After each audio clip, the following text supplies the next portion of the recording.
Good morning students. मैं अखिलेश तिवारी उपस्थित हूँ अपने एक नए वीडियो के साथ। जैसा कि आपको पता है कि हम पिछले वीडियो में अपनी पाठ्य पुस्तक का चैप्टर नंबर 1 पढ़ रहे थे, उसी की कड़ी में आइए हम उसके आगे का अंश देखते हैं।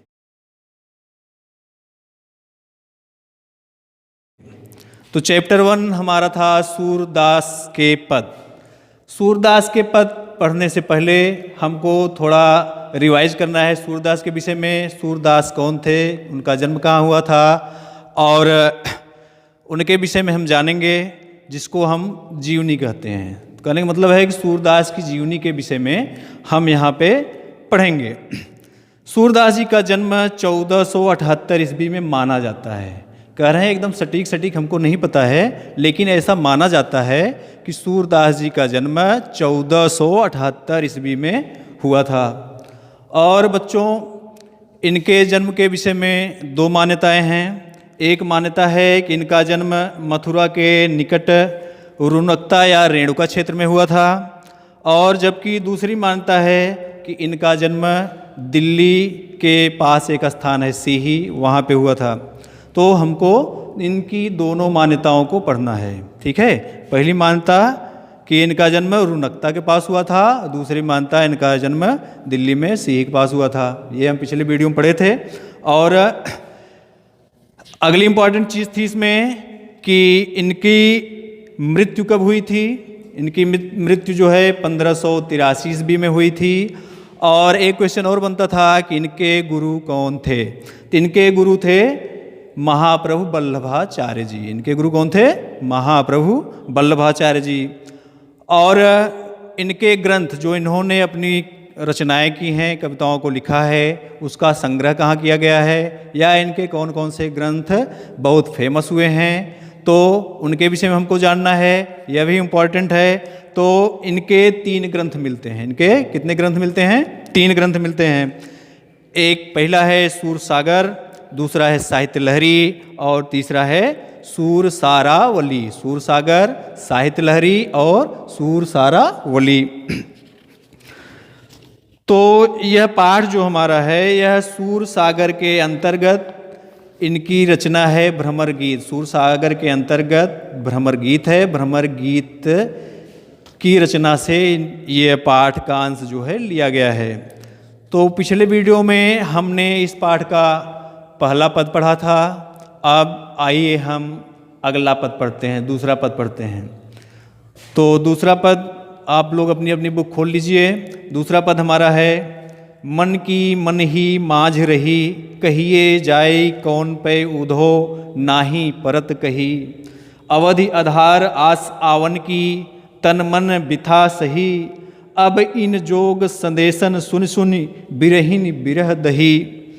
चाहती हुती गुहार जितैं तैं, उततैं धार बही। सूरदास अब धीर धरहि क्यों, मर ज्यादा न लही। तो जैसा हम लोग पिछले वीडियो में देखे थे कि गोपियाँ जो हैं कृष्ण भगवान के प्रेम में, उनके विरह में व्याकुल हैं, और कृष्ण भगवान जो है इनको छोड़ के मथुरा चले गए हैं। और मथुरा से इन्होंने गोपियों को समझाने के लिए अपने सखा उद्धव को भेजा है।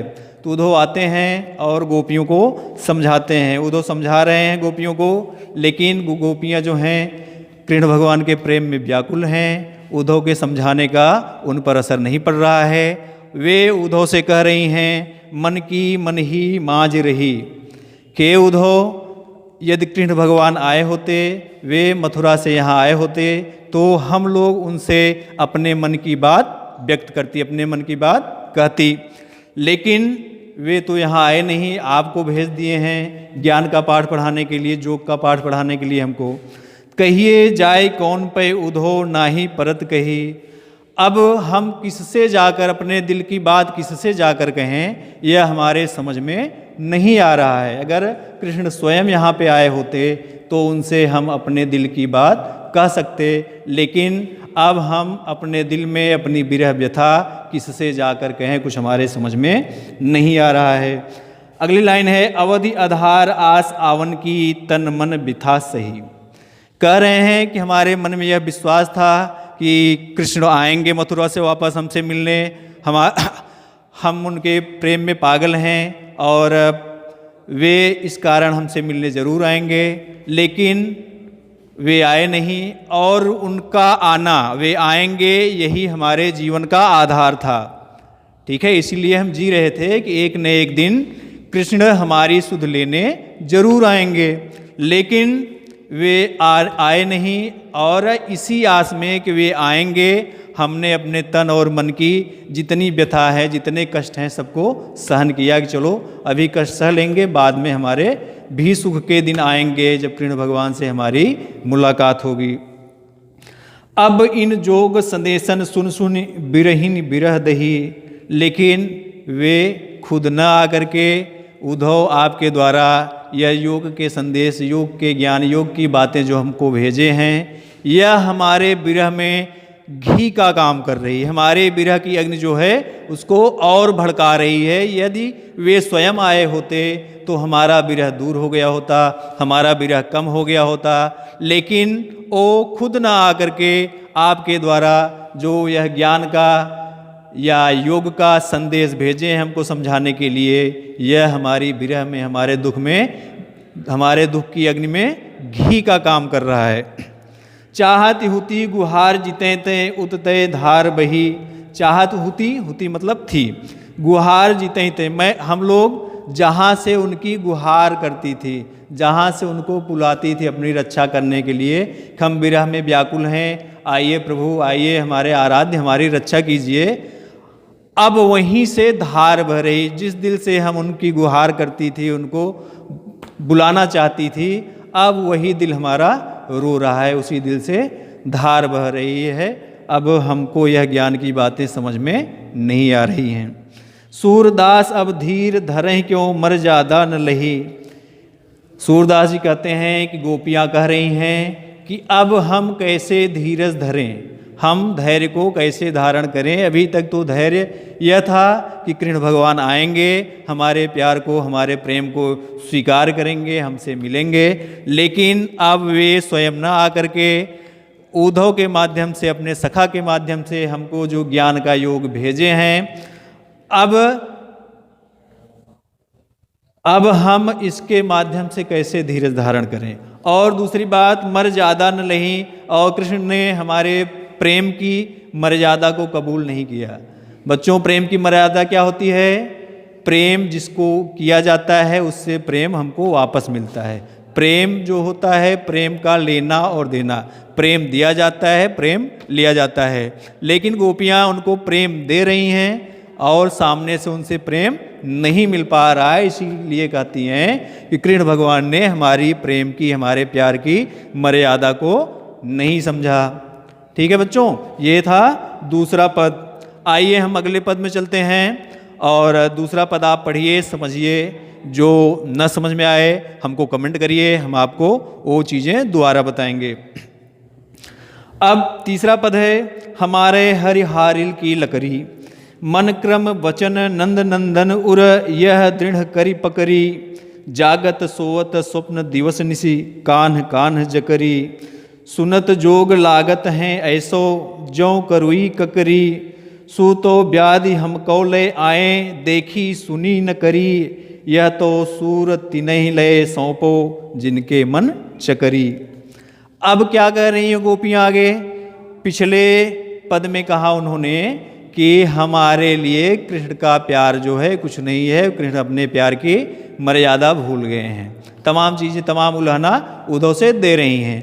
अब इस पद में क्या कहते हैं? हमारे हरिहारिल की लकड़ी, कह रही है उद्धव, हमारे हरि, हमारे भगवान कृष्ण जो हैं वह हमारे लिए हारिल की लकड़ी के समान, हारिल की लकड़ी के समान है। हारिल के विषय में जानते हैं आप लोग? हारिल क्या है? हारिल जो है कबूतर की जैसा एक पक्षी होता है जिसकी टांगें पीली पीली होती हैं, और वह जिस लकड़ी पर बैठता है उसी को लेकर उड़ता रहता है, लकड़ी से नीचे नहीं उतरता है। उसको यह विश्वास है कि मैं इस लकड़ी पर से गिरूंगा नहीं, इसलिए वह हमेशा लकड़ी के अपने पंजों में लेकर उड़ता है। तो उसी तरह गोपियाँ कह रही हैं, हमारे प्रभु, हमारे भगवान, हमारे आराध्य जो हैं कैसे हैं? हारिल की लकड़ी के समान हैं। जैसे हारिल पक्षी को अपनी लकड़ी अपने प्राणों से प्रिय होती है, उसी तरह हमारे प्रभु हमारे आराध्य जो हैं हमको अपने प्राणों से प्रिय हैं, अपने प्राणों से ज़्यादा प्रिय हैं। मन क्रम वचन नंद नंदन उर यह दृढ़ कर पकड़ी। कह रहे हैं मैंने मन से, कर्म से और वचन से कृष्ण भगवान को, अपने आराध्य को अपने हृदय में धारण किया हुआ है। जैसे हारिल अपनी लकड़ी को अपने पंजे में हमेशा फंसाए रहता है, वैसे ही हमने भी अपने मन से, अपने कर्म से और अपने वचन से कृष्ण भगवान को, अपने आराध्य को अपने हृदय में धारण किया हुआ है। यह दृढ़ कर पकड़ी, और हमने उसको बहुत दृढ़ता के साथ, मजबूती के साथ पकड़ा हुआ है। उनके प्रेम को हम खत्म नहीं होने देंगे। जागत सोवत स्वप्न दिवस निशी कान्ह कान्ह जकरी। अब चाहे हम सोते हों, चाहे जागते हों, चाहे दिन हो, चाहे रात हो, केवल और केवल एक ही स्वप्न आता है, केवल कृष्ण का स्वप्न आता है, अपने आराध्य का स्वप्न आता है।